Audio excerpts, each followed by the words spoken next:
Welcome to Dark Facade, a channel dedicated to looking past the veneer of humanity and finding its true face. I will be your tour guide down this winding path of tales, ranging from the supernatural, science fiction, and twisted love. All the stories you're about to hear are assorted bits of literature that will range from the bizarre to the unexpected.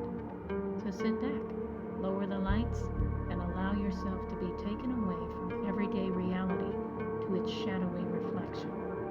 If you enjoy our unusual content, please be sure to hit the like and subscribe button to receive more. Thank you. Bastion and Lucia, Part 2. Dominic, along with Micah and Celine, carried his sister quickly from the magical border into the woods. Alabin disappeared from sight as they left the barrier of the kingdom. The curse was setting in fast, so they'd have to hurry if they had any hope of getting Brea help. Going to the Blood Witch was risky for many reasons, besides it being forbidden and punishable by death. She could refuse to aid them at all, in which case his little sister would die horribly. Jared's curse was working its way through her body like a plague, eating her life force bit by bit. Through the long night, she would suffer agonies he could only imagine, until the dawn when, mercifully, she would die. He could not let that happen. He would not let that happen. When the Sanguine's cottage came into view, he paused. "This is your last chance to leave," he said, without taking his eyes away from the home in the distance. "Go now if you want to. I will understand." "We're in this together," Micah declared. When Dominic looked to Celine, she nodded. He smiled in gratitude, then led the way with his sister in his arms. The closer they came to the house, the quicker their hearts beat in fear. When they were just about to reach the door, they were startled by a huge gray wolf blocking their path. He stood firm and unwavering in their way while snarling at them in warning. Dominic had no desire to hurt the animal, but he needed to get past. He looked over his shoulder at his friends, who simply nodded in understanding. Removing the beast would prove to be no problem. They could do so without causing it any pain. As Micah raised his hand to enchant the creature, the front door of the cottage abruptly swung open. Out of the darkness came a woman's voice, sweet but strong. "Navarre, stand down," she commanded softly. The wolf promptly obeyed by setting on its haunches and becoming quiet. The keeper of the voice emerged from the doorway of the house, carrying a lantern to light her way. She was wearing a black cloak with a simple linen gown underneath. The hood was pulled up so they couldn't see her face. She paused a moment by her gray protector, then ran her delicate hand down his back. The beast whimpered in devotion. After giving the animal a few more accolades, she continued down the path until she stood at the edge of their shadow. She raised her light and pulled her hood back to get a better look at her uninvited guest. The trio did their best not to gasp in amazement. A lovely, dark-haired woman stood in the halo of the lantern, staring at them with curious brown eyes. Her chestnut tresses were hanging loose and free down her back. Despite the fact that there were 3 strangers at her door, she was not afraid. Dominic had seen many beautiful women in his short time, but none had captivated him as much as the one in front of him now. He, along with his cohort, stood spellbound for a moment more before she finally broke the silence. "What brings you to my door, young familiars?" she asked in a voice that could charm a snake. "Please forgive our intrusion, my lady, but I need your help," Dominic said, trying hard to mask his fear. The Sanguine lowered her eyes to the suffering young girl in his arms. A great sympathy swelled within their dark depths. The heaviness of his desperation and his sister's pain sat like a stone on her chest. "Bring her inside," she ordered mildly. Without any hesitation, Dominic and his friends entered her home. Upon first glance, they were charmed completely by the place. To one side of the entryway, there was a simple table and chairs with a vase of wildflowers in the center. A small fireplace with a cauldron was set up, and above it was a brick oven. To the other side was a sitting area by the main fireplace, with bookshelves and various trinkets placed all around. There were 3 separate doorways leading off to different rooms along the back wall. The Blood Witch directed them to follow her through the one in the center. They entered what appeared to be a laboratory of some sort. There were bottles filled with potions and salves of all kinds lining the many shelves on the wall. A table was set up near the window, which was where she mixed and created these concoctions. "Put her down there," she said, while pointing to a nearby cot.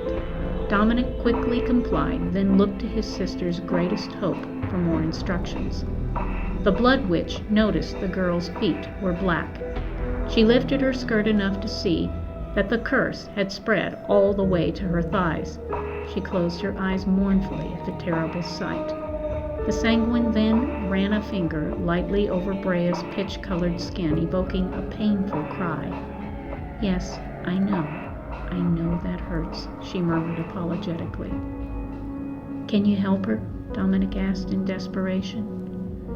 "She still has feeling in her legs, so yes, I think I can." "Is there anything we can do to help you?" Micah asked, as was the nature of his kind. "Yes. You can all wait in the next room, and no matter what you hear, stay out," the Sanguine warned. "What do you mean by that?" Dominic asked nervously. "A powerful death curse has been put on this girl. It will not be easy to get rid of. In fact, it will be almost as painful as the curse itself, but she will live." Dominic gazed down at his sister, then back at the only one who could help her now. He nodded in submission before heading out of the room. "Let's go," he told his friend somberly, then closed the door behind them. The hours ticked by like years. Dominic paced the room like a caged animal. Every now and then he would hear his sister scream, making his blood run cold and his temper hot. Damn Jared. He was a sadist through and through. The bastard enjoyed hurting things, and Brea, with her innocent face and sweet nature, made her his favorite target. Not too long ago, she had received a small break from his cruelty.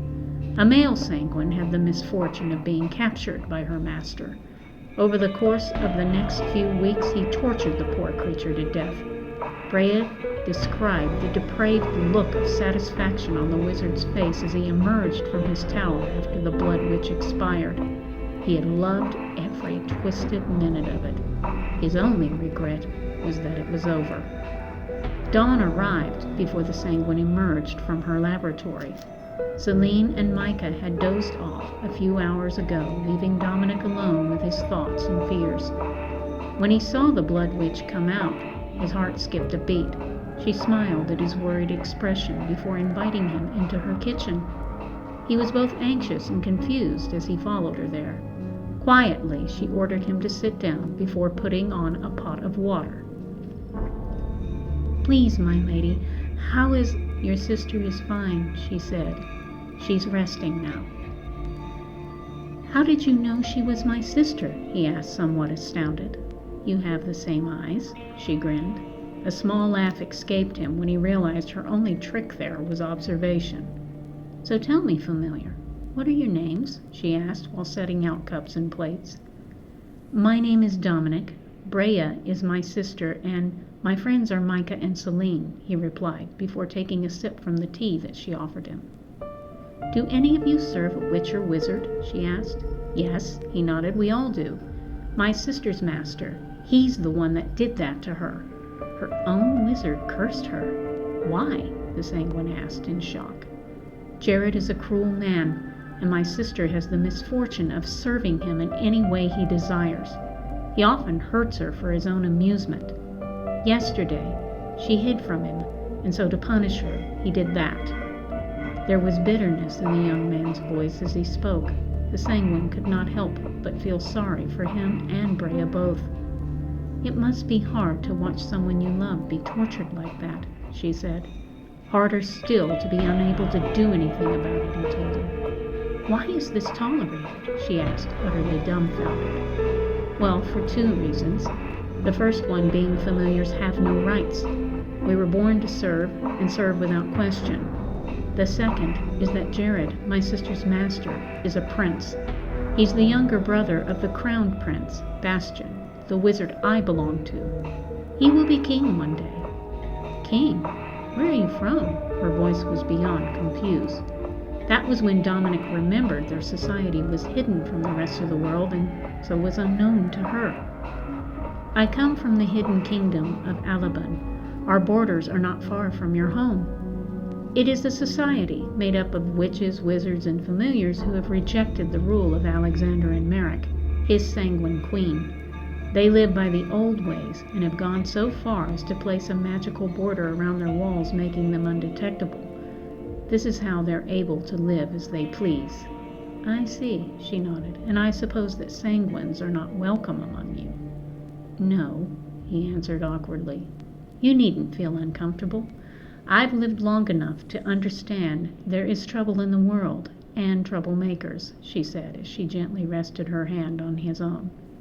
His green eyes lit up at the warmth of her touch. He had heard that sanguines could enchant a soul with a single glance. Their presence was said to be intoxicating to the senses in their blood. Their blood. One taste would enslave you forever. They were not to be trusted for this reason. They used their body and blood to undo traditions that had been put in place for centuries. For instance, they could break the bonds of servitude between familiars and their masters, which was a violation that would not be tolerated in Alban. Blood witches were to be captured and killed on sight. As Dominic stared into the gentle eyes of the lady in front of him, he couldn't imagine doing such a thing. She was beautiful, yes, but it went beyond her skin. This beauty ran deep, way down into her soul. Light not only was drawn to her, as the legends say, but it radiated from her too. He noticed last night when they were standing in near darkness.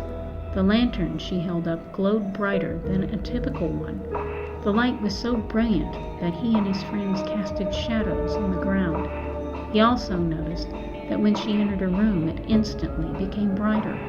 Her powers to heal were unquestionable too, for she had saved his sister despite the fact that those in his homeland would have killed her. As he gazed deeper into her eyes, he saw no malice there, no fear either. She was a creature at peace who only sought to give it in return. At that moment, Dominic felt his heart begin to fall. If she was bewitching him, then he was content to let her do so. When she started to pull her hand away, he grabbed it and held on. "Where are you going?" he asked, quite surprised by his own behavior. "To check on your sister. She should be waking up soon," she replied. "Yes, of course," he stammered before letting go.